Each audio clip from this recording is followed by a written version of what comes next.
Vienna, a city filled with soft music and morning light.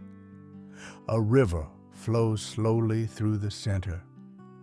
Church bells ring each day. Children laugh in the streets. This was the world where a young girl began her life. Her name was Maria Antonia. She was a princess. But at this time, she did not think about power or history. She thought about little things, about music, about family, about the warm sun coming through her window. Maria Antonia was born into a big family. She was the 15th child of the ruler of Austria. Her mother was Empress Maria Theresa. She was strong, intelligent, and respected in all of Europe. Maria Theresa worked every day to protect her country. She loved her children too, but she could not spend too much time with them. So the palace teachers and servants helped raise the young princess. They taught her how to read and write. She learned dance, singing, and music. She tried to learn languages, but studying was not easy for her. She was young, playful, and full of energy. Her favorite lessons were music lessons. She loved the sound of the harp, the violin, and a special keyboard instrument called a harpsichord. The sound was bright and beautiful. She could play it for hours. Sometimes she forgot about time. She simply smiled while her fingers moved across the keys. Vienna was a beautiful city in the 18th century. There were concerts, dances, and theater performances. People loved art. They wore colorful clothes and enjoyed life whenever they could. Inside the Hofburg Palace, life also felt comfortable and bright. The rooms were large. Tall windows brought sunlight inside. Walls were decorated with gold details and beautiful paintings. Maria Antonia enjoyed time with her brothers and sisters. They played together in the gardens. They walked on paths surrounded by flowers. They talked about simple dreams. They did not think about politics or the future. When winter came, snow covered the roofs of Vienna. The palace became warm and peaceful inside. The fire in the fireplaces made soft, crackling sounds. Children would sit together and listen to stories. Sometimes musicians came to the palace. They played songs that made everyone feel happy. The music filled the rooms and echoed under the high ceilings. Maria Antonia listened closely. Her eyes shined when the notes were gentle and sweet. She had a small dog that followed her around the palace. She picked flowers in the garden for her mother. She laughed often. She felt safe. Her mother, the Empress, watched her children carefully. She wanted them to grow up strong and polite. She taught them that life brings both joy and responsibility. Maria Antonia tried to listen and learn, but she was still a child who enjoyed games more than rules. Some days, the Empress took her daughter to important meetings. There were diplomats and noble visitors from many nations. Maria Antonia did not understand the discussions. She only understood that her mother was powerful and admired. The Empress talked about alliance, peace and war. These subjects sounded serious. Maria Antonia just smiled at the guests politely, like she was taught. She hoped to go back to the music room soon. Despite being a princess, she did not feel different from other children. She wanted love, friendship, and fun. She did not know that powerful decisions were already shaping her life. In Vienna, people spoke German. Outside the palace, the markets were full of life. Vendors sold fruits, vegetables, and bread. Maria Antonia sometimes watched ordinary life from the windows. She wondered what it was like outside the palace gates. But her world was protected. She was not allowed to walk freely in the city. Her life was planned and controlled by the adults around her. The Empress knew that her daughter would one day play a role in Europe, a very, very important role. It was common for royal families to arrange marriages to keep peace between countries, to make alliances stronger, to show trust and respect. Maria Antonia did not think about marriage. She was still too young. But the people around her were already preparing her future. She learned French dances. She listened to French music. She wore French-style clothing.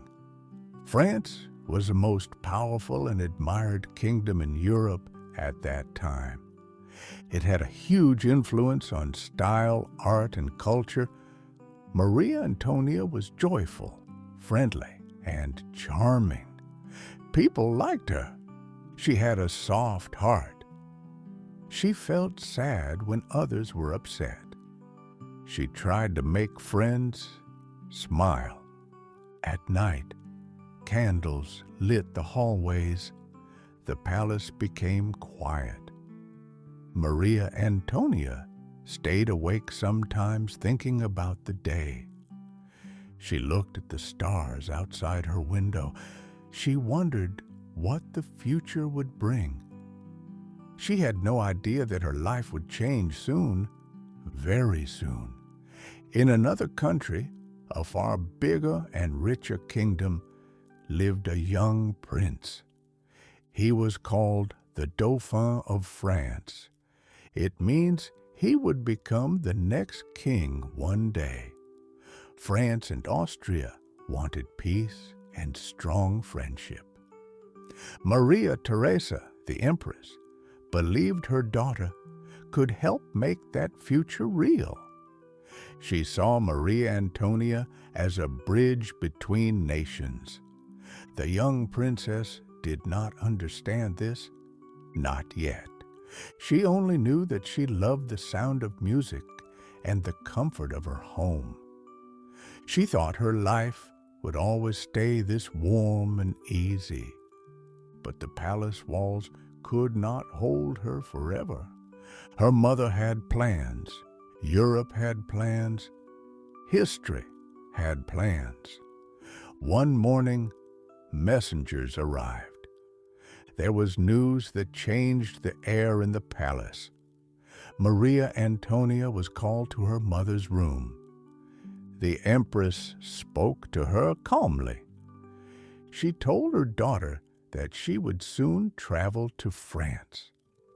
She would become the future queen. She must learn French better. She must practice her posture and manners every day. Maria Antonia listened. She tried to smile. She did not cry, but her heart felt heavy. Leaving home sounded frightening. Leaving her family and the musicians and the garden made her feel unsure.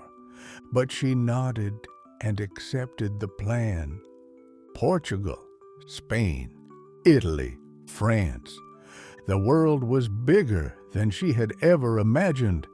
The path ahead was long, But her journey was about to begin. Maria Antonia's childhood in Vienna felt safe and full of music. But powerful plans were forming around her, plans that would take her far from home. In the 18th century, Europe was not peaceful. Countries watched each other closely. Kings and queens made agreements. They also broke them. War could begin with only one wrong choice. Austria and France were once enemies. Many battles were fought, but now the rulers wanted friendship instead of war. A strong alliance could protect both nations. Empress Maria Theresa believed that family ties were the best guarantee of peace. She wanted her children to marry into other royal families. So she looked at her young daughter, Maria Antonia, and saw not only a child, but a future queen of France. France was the most powerful country in Europe. The French king lived in a grand palace called Versailles. It was huge, golden, and famous for art, gardens, and fashion. The French court had strict rules for everything: how to walk, how to speak, even how to smile. The next king of France was a shy young prince. He was called the Dauphin. His real name was Louis Auguste. He liked making clocks more than dancing. He did not feel comfortable around crowds. But he was kind and curious. French diplomats asked the empress for a bride who could help connect the two kingdoms. Maria Theresa agreed. Her daughter would leave Vienna and marry the Dauphin. Maria Antonia was only 14 years old. She was told about the plan gently, but she understood enough to feel the weight of it. She tried to stay brave. She knew she must show strength. Her mother always said, "A princess's duty is to her country." Life changed very quickly. Lessons became serious. French language, French manners, French dancing. She practiced every day. She repeated new words again and again. She wanted to succeed. She wanted her mother to be proud. Tailors designed new clothes for her. Her hair was styled in a French way. Her handwriting had to look elegant. Every detail mattered. Maria Antonia missed her old carefree days, but she also felt excited. She wondered what France would look like. Would it be kinder or colder than Vienna? Would people like her there? In quiet moments, she touched the harpsichord keys one last time. The sound reminded her of the comfort of home. She thought about her brothers and sisters. Everything she loved was here, but soon she would stand on a road that led far, far away. Her journey to a new life was about to begin. The time came for Maria Antonia to leave Vienna. The city that shaped her childhood stood behind her like a warm memory. The palace halls that once felt endless now felt too small. She looked at her family, her home, her music room. She tried not to cry. Her brothers and sisters hugged her. They told her that she would become a great queen. They promised to write letters. Her mother, the empress, gave her wise advice. She said that a queen must show strength, kindness, and dignity, even when she feels small inside. Maria Antonia climbed into a grand carriage. It was decorated with gold details and soft cushions.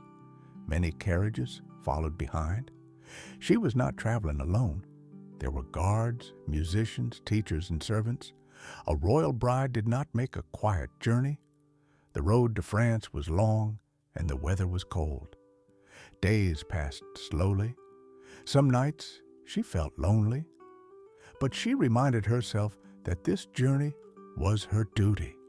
Her mother believed in her. Her country believed in her. They arrived at a special place near the French border. Here, a very old tradition was waiting. It was called the handover ceremony. According to French rules, the new Dauphine must become fully French. That meant she could not bring anything from Austria, not her dresses, not her jewelry, not even her pet dog.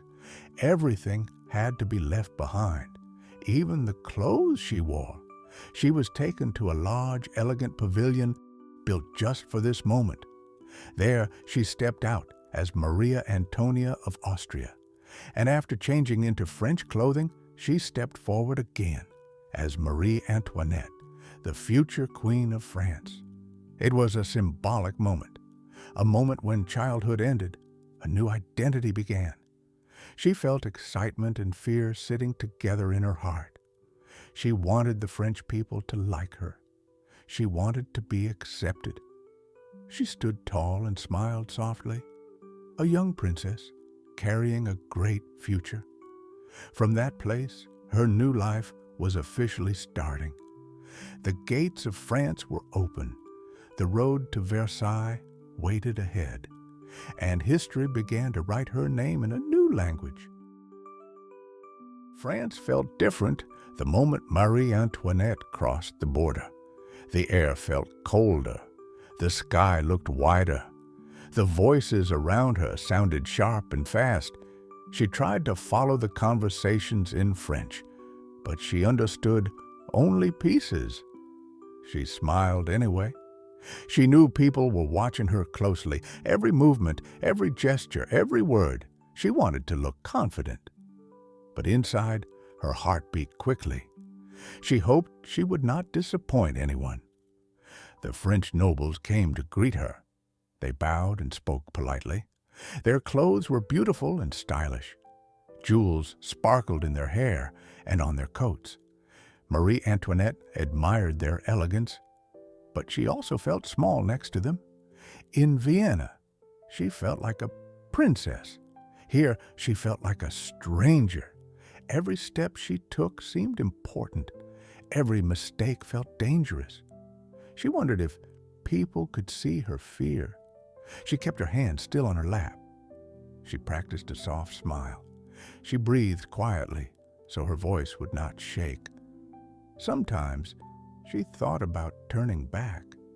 She pictured the music room in Vienna and her dog waiting near the door. She wanted to sit at the harpsichord again, play a song, and forget the future for a moment. But there was no turning back. She told herself many times, "This is my duty. This is my destiny." Her mother trusted her. Austria trusted her. Now she had to trust herself. French people loved fashion and perfection. Marie Antoinette tried to sit and move like a French lady. Her teachers corrected her posture.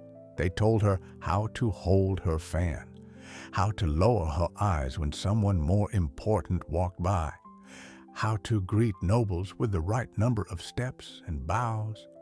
Every day felt like a test she needed to pass. At night, alone in her bed, she allowed herself to feel afraid. Tears came quietly. She wiped them away quickly. She did not want anyone to see weakness. She thought about the young Dauphin, Louis Auguste. Would he like her? Would he smile at her? Would he understand her heart? She hoped he would be kind. She hoped she could be kind too. Their future would depend not only on rules, but also on friendship, maybe even love. Marie Antoinette kept reminding herself, "I must be strong. I must make people happy." She did not know yet how difficult that task could be. At last, the long journey reached its end. The gates of Versailles appeared in the distance. The palace was enormous. Its walls and roofs shined like gold in the sunlight. Gardens stretched out in every direction, perfectly shaped. Marie Antoinette felt her breath stop for a moment. It was the most beautiful place she had ever seen. But beauty did not make it less frightening.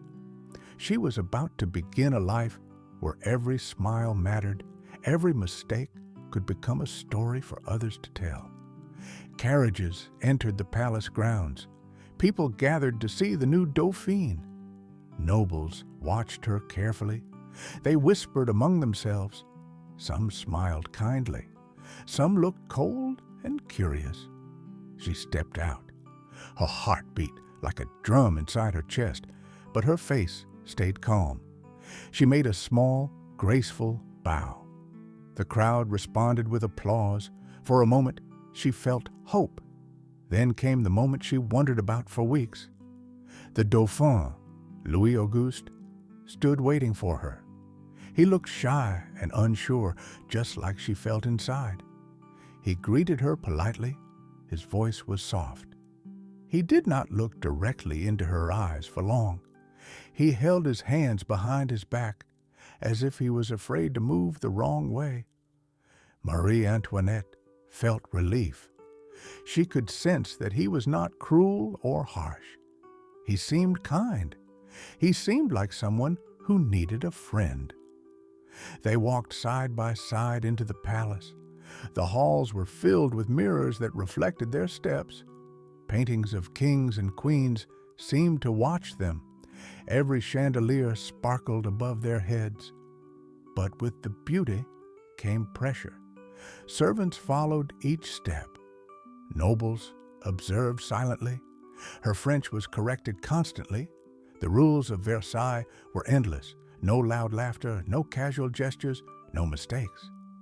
Marie Antoinette tried to remember every instruction, but her mind was full of new faces, new voices, new expectations. She missed the warmth of Vienna. She missed the comfort of speaking freely, without fear of being judged, but she knew she must stay brave. Even if her hands trembled, even if her heart felt heavy, the palace would soon become her home. The Dauphin would become her husband. France would become her country. Her new life had begun, and the world was watching. Marie Antoinette was now the Dauphine of France. This meant she was almost a queen. People looked at her with admiration and curiosity. They wanted to see what she would wear, how she would style her hair, how she would bring new beauty into the palace. Versailles was famous for fashion. Every day was a show. Every person tried to look more elegant than the others. Marie Antoinette quickly became a star. Her style was young and fresh. She chose soft colors and light fabrics. Silk, lace, and ribbons decorated her dresses. She wore flowers in her hair. Sometimes, she added small feathers that danced when she moved. French ladies copied her look. They wanted to wear the same dresses. They wanted the same hairstyles. She did not even try. And she still changed the fashion of a whole country. Tailors, designers, and hairdressers loved her. She trusted them with new ideas. She said yes to experiments. She wanted to express joy and freedom through clothes. Her favorite colors were pale pink, soft blue, cream, and silver. These colors made her look like she stepped out of a dream. She smiled when people admired her style. It made her feel confident. Marie Antoinette also enjoyed the arts.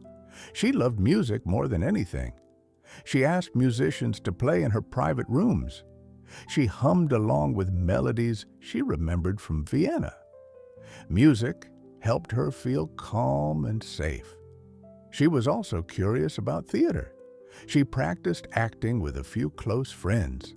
They performed small plays for fun. She enjoyed being someone else for a little while.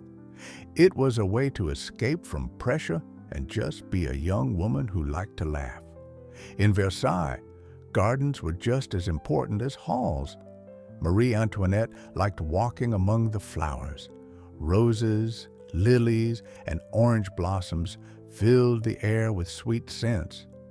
She said that nature made her heart peaceful. She often asked gardeners to bring her new flowers every morning.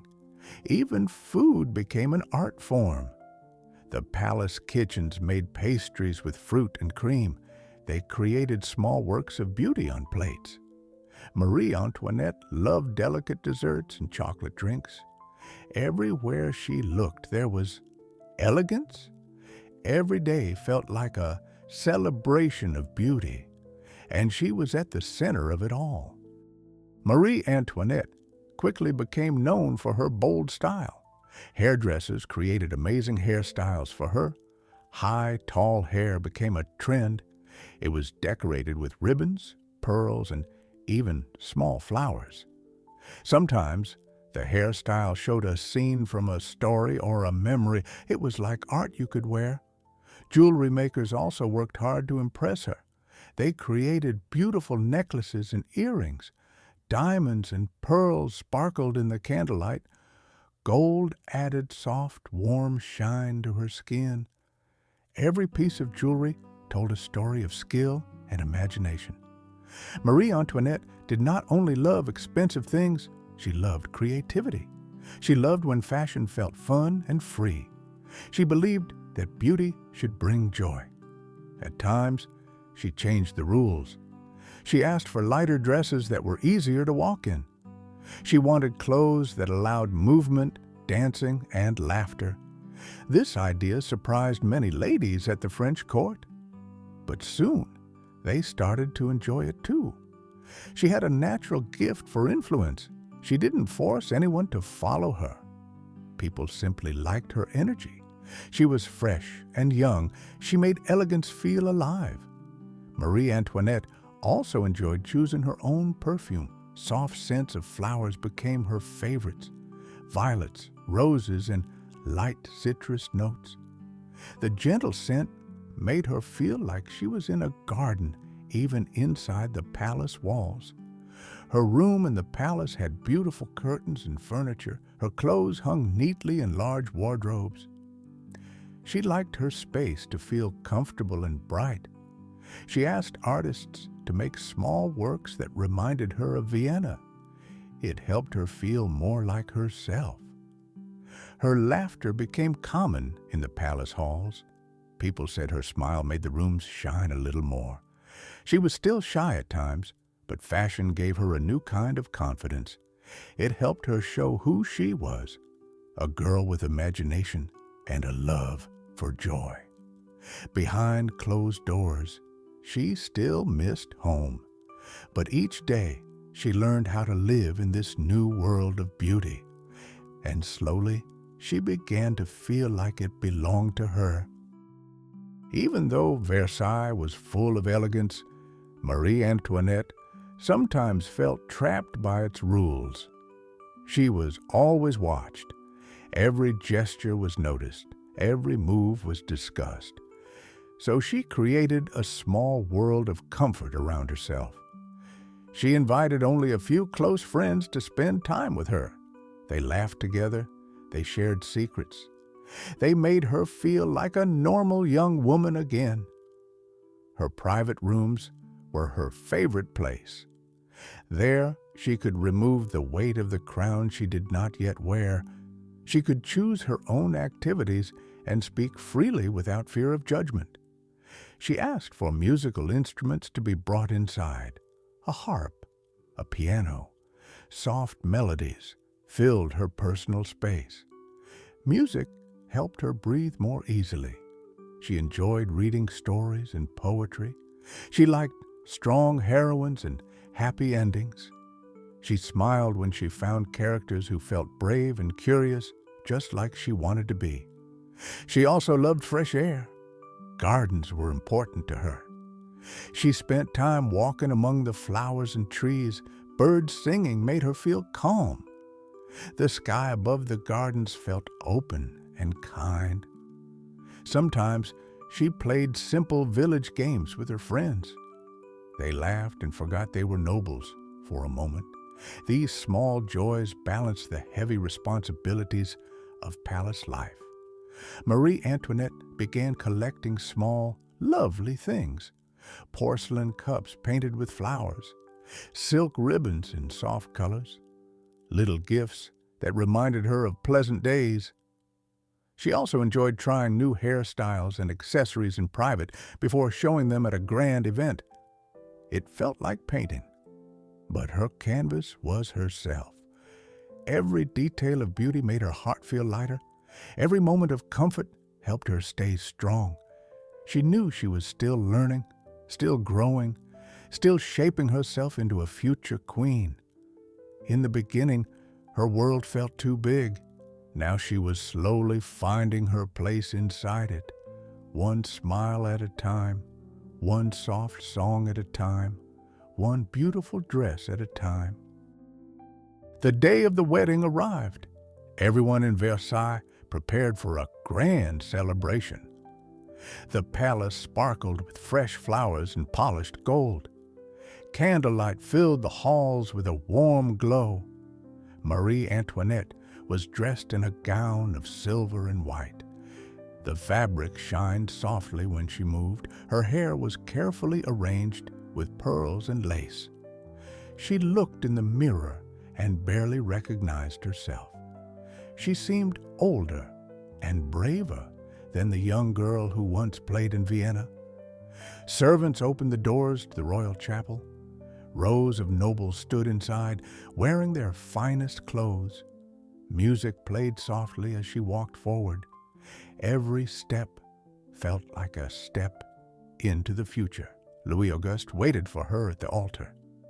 His face was calm, but his hand shook slightly. He tried to hide his nerves. He wanted to be strong for her. Their eyes met for just a moment. There was no fear there, only understanding. They were both young. They were both learning. They would face their new lives together. The ceremony was performed by important church leaders. Voices echoed through the chapel, speaking promises of loyalty and unity. Marie Antoinette repeated the words with care. Her voice was soft but steady. When the vows were complete, the people in the chapel cheered. The music grew louder. The bells of Versailles rang across the gardens. Marie Antoinette was now truly the Dauphine of France, a future queen standing beside her future king. After the ceremony, a grand celebration began. Tables were filled with pastries, fruit, and chocolates. Musicians played cheerful songs. Guests danced in shining rooms. Marie Antoinette and Louis Auguste sat together. They spoke quietly, sharing small smiles. They did not know each other well yet, but they both hoped for happiness. Later that night, when the palace grew quiet, Marie Antoinette looked out of her window. The moonlight touched the gardens. The air smelled like flowers in summer. She placed her hand on her heart and felt both excitement and uncertainty. She knew she had a long path ahead. She would face challenges. She would face expectations. But tonight, she allowed herself to dream. She imagined a future filled with light, music, and joy. She believed she could bring beauty to France. She believed she could be loved. And for the first time, she felt ready to try. Versailles loved beauty. It loved elegance. It loved new ideas and fresh smiles. And Marie Antoinette brought all of that with her. Soon after the wedding, the young Dauphine became the center of attention. Everywhere she went, people watched with admiration. Courtiers whispered about her soft grace and sparkling charm. They wanted to know what she would wear next. They wanted to hear what she would say. Her dresses were light and full of movement. Silk flowed behind her like soft waves. Lace caught the candlelight and shined gently. She walked like a soft melody moving through the halls. Her fashion was not loud, it was alive. It made people feel excited about the future. Ladies began asking their tailors to copy her gowns. They wanted the same flowers in their hair, the same soft colors that made life feel young again. Every event became brighter when she entered the room. People said she could turn an ordinary evening into a celebration without even trying. Marie Antoinette enjoyed these moments. She did not want to be above others. She wanted to share joy with everyone around her. When she smiled, others smiled too. When she laughed, the palace seemed warmer. The Dauphin, Louis Auguste, watched her quietly. He admired her confidence, but he was not used to being in the center of attention. He preferred quiet workshops where he could study locks and clocks. Marie Antoinette understood him. She never forced him into the spotlight. She respected his comfort, and in return, he respected her freedom to shine. Together, they formed a gentle balance, one calm and thoughtful, one bright and adventurous. Life in Versailles offered endless beauty. Grand balls filled the nights with music. Champagne bubbled in crystal glasses. Flowers decorated tables and balconies. Musicians played violins, flutes, and harps as nobles danced under sparkling chandeliers.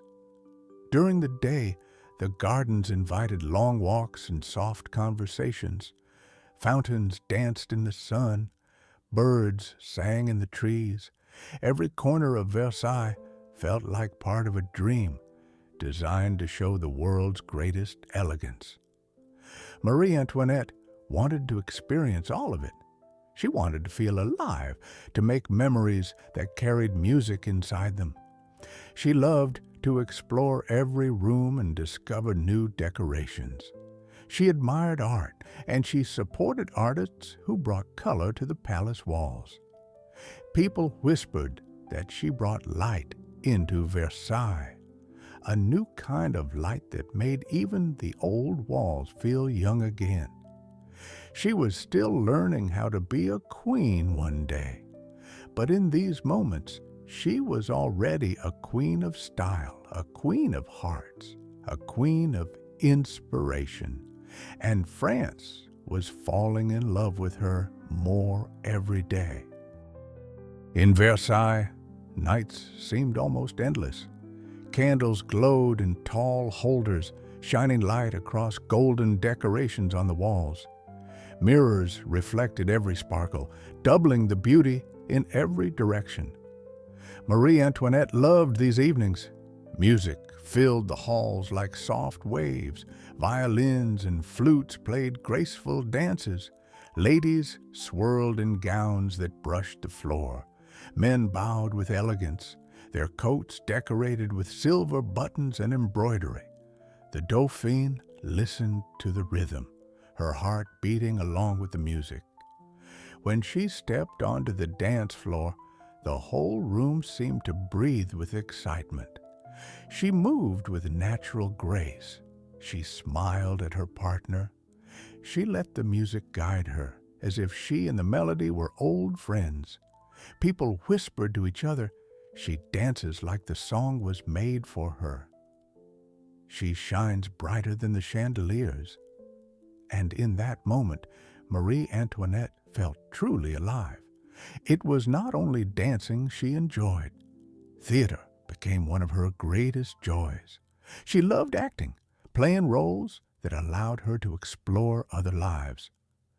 In small private theaters inside the palace, she performed with close friends, laughing during rehearsals and smiling proudly after each scene. These plays were filled with humor and light. They brought happiness to those who watched, and they allowed the Dauphine to take a break from strict rules, to be creative, to express herself. She also liked card games and conversations. At a card table, she could talk freely, listen to new stories, and learn more about the people around her. Servants carried trays with fruit, chocolate, and pastries. Guests enjoyed flavors that were soft and sweet. Laughter echoed gently, like music without instruments. Marie Antoinette often stayed up late, watching as candles slowly melted and the night turned quiet. In these hours, she felt a peaceful joy, a joy that came from sharing beauty with others, because beauty was not only something to wear. Beauty was made of moments, a shared smile, a favorite song, a dance that feels like flying. And the young Dauphin was learning how to create many such moments. Versailles noticed. Paris noticed. Soon, all of France noticed. Marie Antoinette was no longer just a princess from a foreign land. She was becoming the heartbeat of French celebration. Marie Antoinette's presence did more than brighten rooms. It changed Versailles. It changed fashion. It changed the way people wished to celebrate life. Soon, everything she touched seemed to become a new trend. If she chose a new shade of ribbon, ladies across the palace wanted the same color. If she styled her hair in a new way, hairdressers worked endlessly to copy the look for others. Even pastry chefs listened carefully when she described flavors she enjoyed.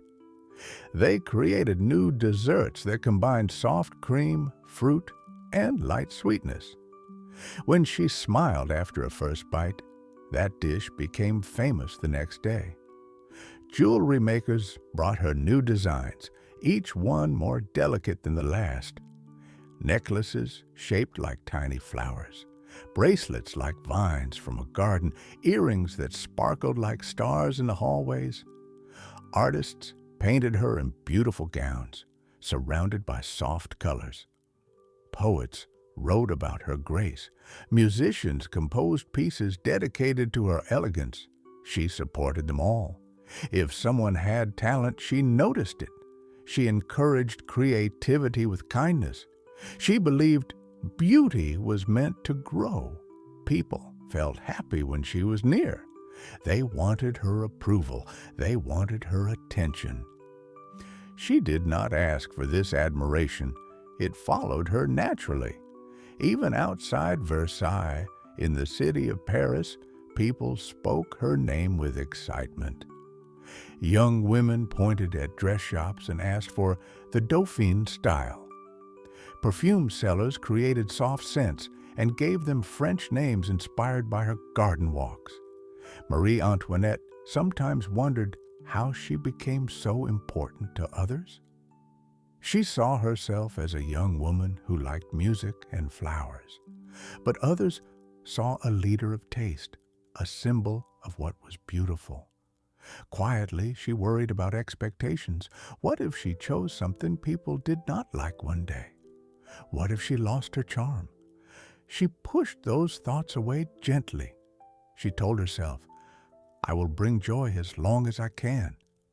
That simple promise guided her every day. She continued to inspire happiness. She continued to laugh softly at dinners and clap proudly at performances. She continued to celebrate beauty. Her smile became a light that people followed. And France, little by little, began to see her as its symbol of grace. With each passing month, Marie Antoinette became more connected to France. People did not see her only as a foreign princess anymore. They saw a woman who brought joy to every celebration she entered. Her style defined the palace. Her laughter filled the halls. Her choices inspired artists and creators who wanted to make France more beautiful. She worked on ideas for new gowns that were lighter and easier to wear. She asked for hairstyles that showed creativity. She encouraged her friends to enjoy life with music and dance. Slowly, the French court changed. It felt younger, brighter, more full of life. When her presence was announced at an event, faces lit up with excitement.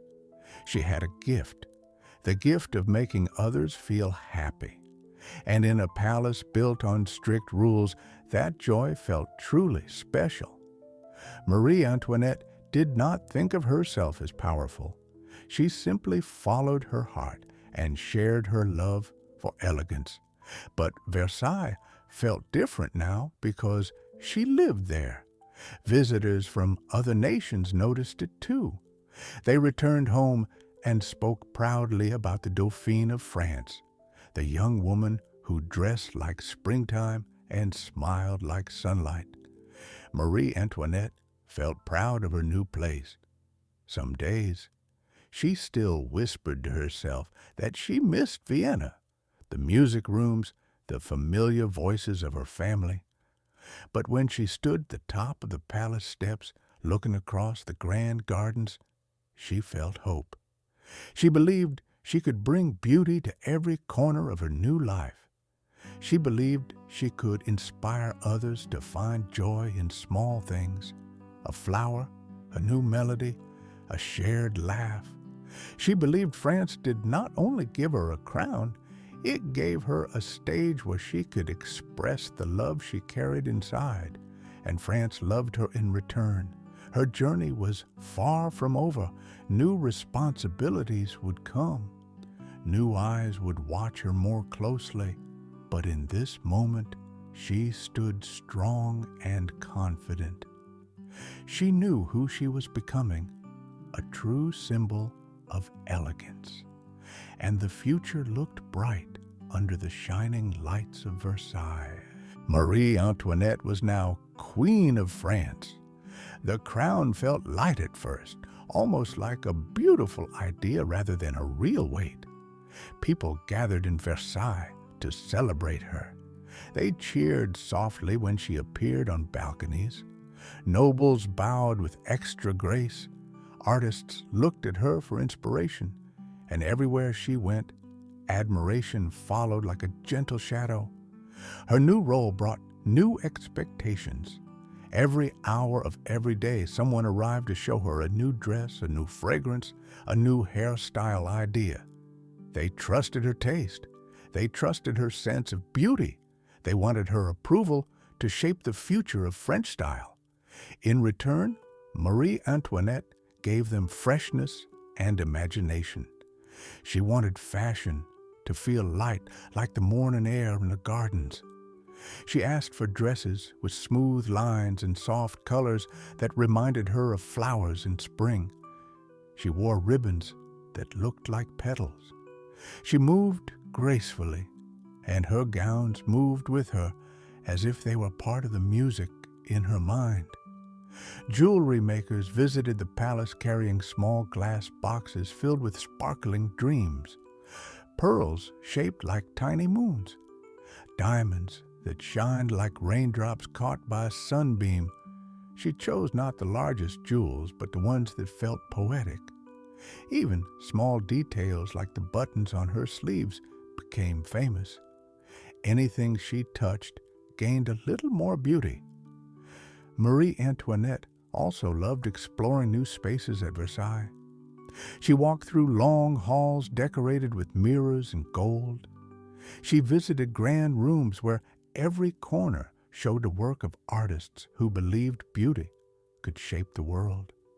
She imagined new decorations, new colors that could make the palace feel even more alive. Her excitement was calm, like a soft breeze moving curtains in the summer. The queen believed that beauty was a gift to share, and she wanted everyone around her to feel the joy of that gift. France admired her choices. France admired her courage to explore new ideas and new styles. France admired the queen who made elegance feel natural. Marie Antoinette began to realize that her love for beauty was becoming a part of the country itself. She stepped forward into her new life with confidence and grace, carrying a crown that sparkled like possibility. Being queen did not change Marie Antoinette's love for beauty.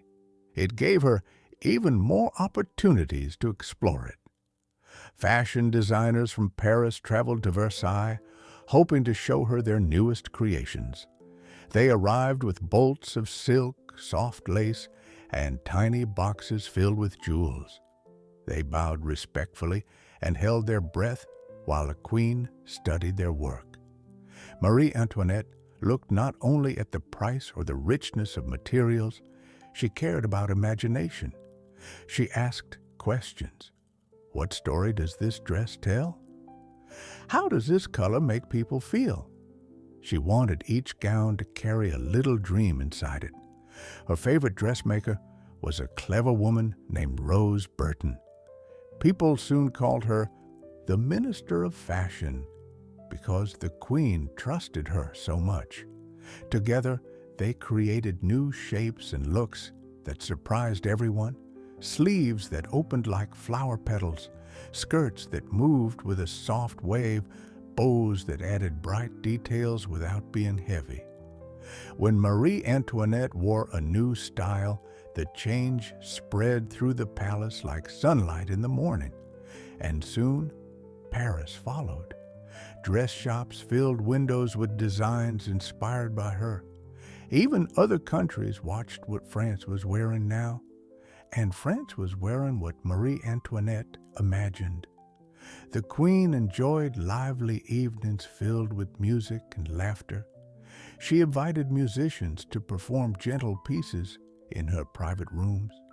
Harps and violins created a peaceful atmosphere that made people forget the world outside. Some nights, Versailles transformed into a fairy tale. Candles lit the gardens, casting soft light on fountains and statues. Guests walked through the paths as flutes and strings played, creating music that floated on the warm night air. Small theaters opened their curtains for performances full of joy. Marie Antoinette smiled as actors delivered their lines, and dancers moved gracefully like feathers in the air. These evenings felt magical because they were more than celebrations. They were moments of connection. People came together not to discuss politics or duties, but to enjoy beauty and forget worries for a little while. Marie Antoinette believed that life should include such moments, not only work, not only rules, but music, art, and a happiness that brings people closer. Her influence reached far beyond fashion now.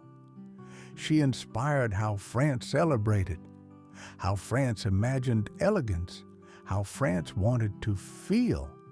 And France liked the feeling of living in a world where beauty was important.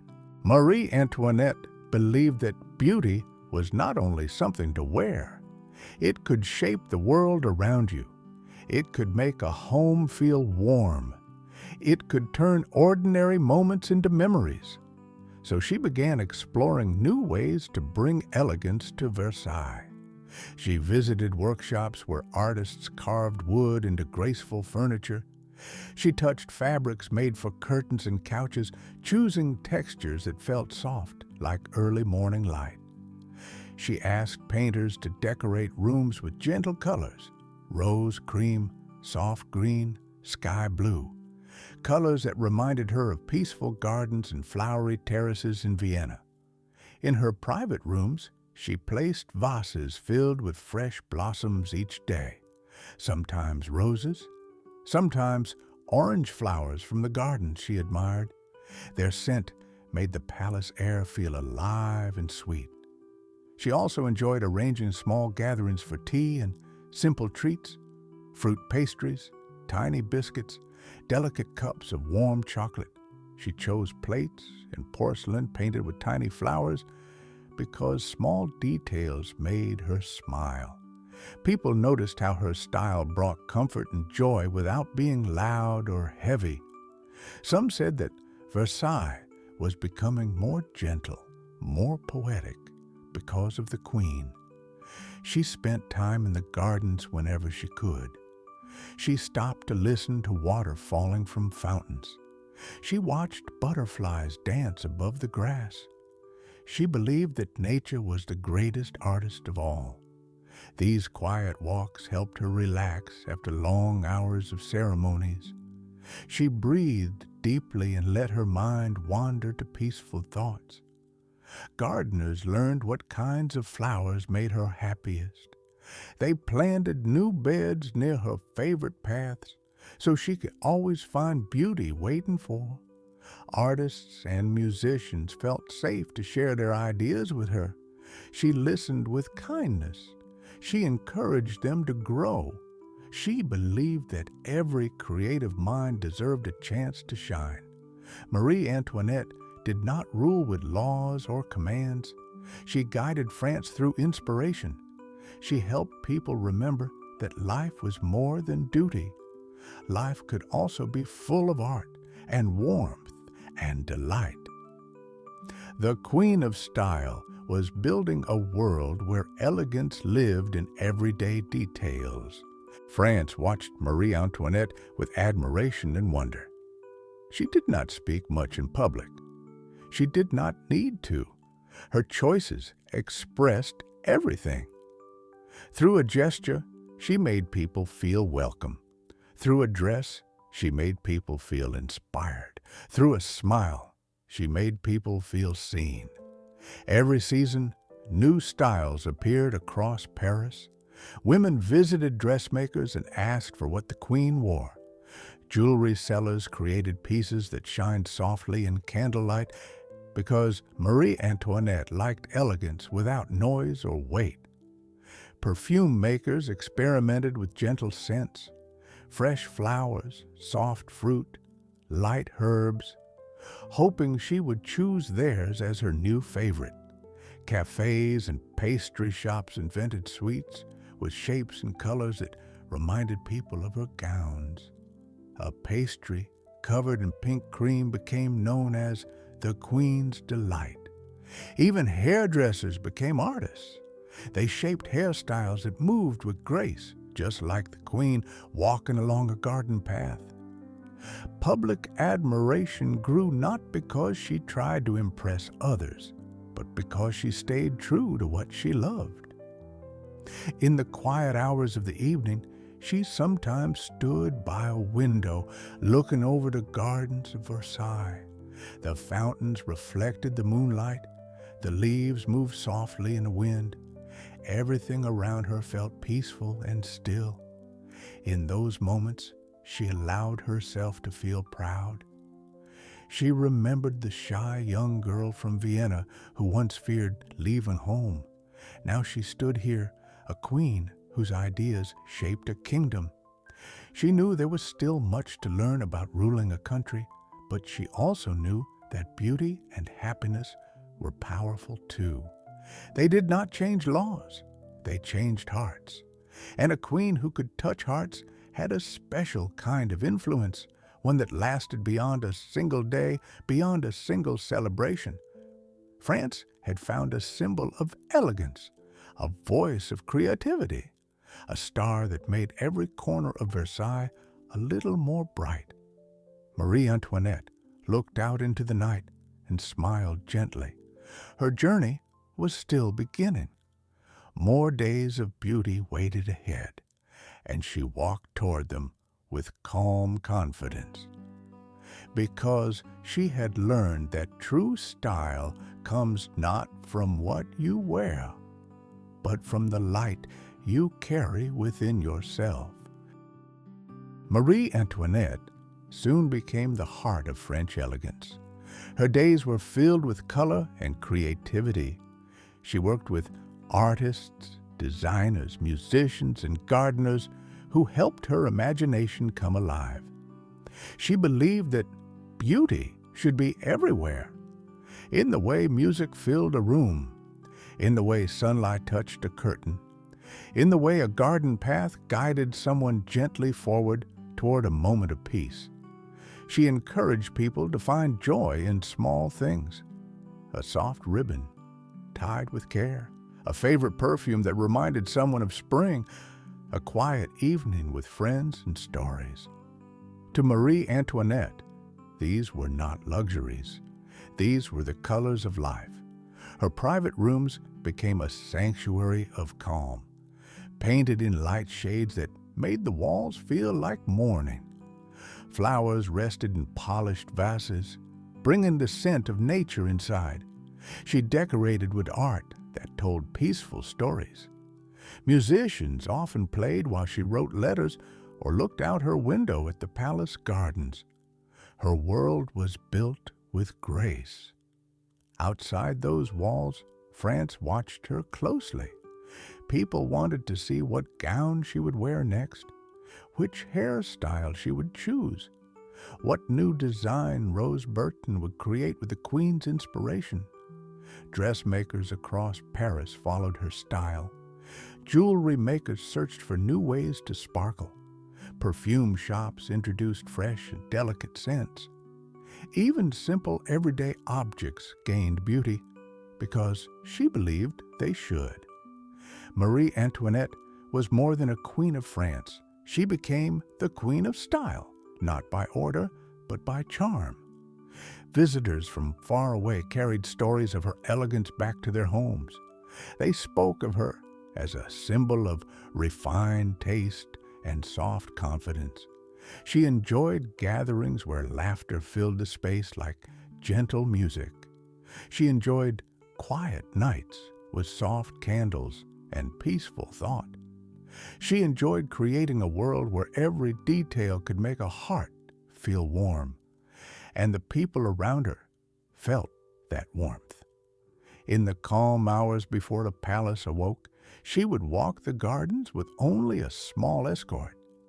The fountains would sparkle as the morning sun slowly rose. Flowers would open as if greeting her presence. Birds would sing like a soft welcome. In those peaceful moments, Marie Antoinette felt exactly who she wished to be, a woman who brought light into the lives of others.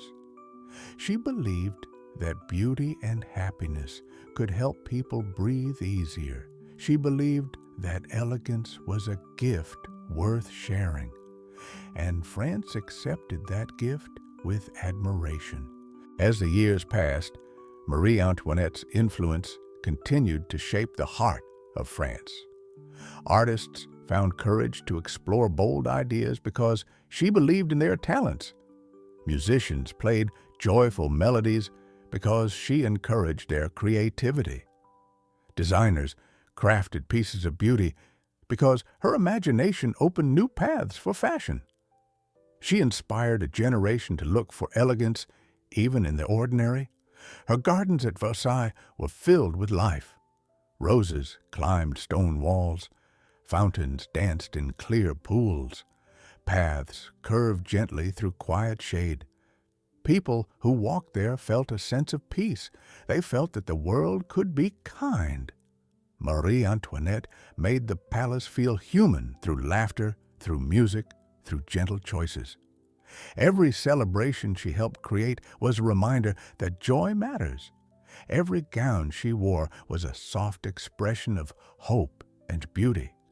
Every detail she touched became an invitation for happiness. Her love for elegance was not loud. It did not shout for attention. It was soft, like footsteps on polished floors, like the quiet flutter of a ribbon in her hair, like a candle flame that warms a room without saying a word. That softness became her strength. Today, the world still remembers Marie Antoinette as a symbol of style. When people read about her, they imagine a graceful queen surrounded by art and music and beautiful things. They imagine Versailles filled with light and laughter. They see a woman who brought her heart into every detail of life. She showed that elegance can comfort the soul. That beauty can be shared freely. That joy can be something we choose to create. Her story reminds us to celebrate the quiet wonders around us, the color of a flower, the taste of a favorite dessert, the softness of music in the evening air. Because life is not only about duty, life can also be a gentle expression of who we are. Marie Antoinette left behind a world that still inspires, and as long as people smile at delicate ribbons, admire the shine of pearls, or listen to music that makes their hearts feel light, her beauty lives on, a graceful legacy, a gentle light, a queen who turned life into art.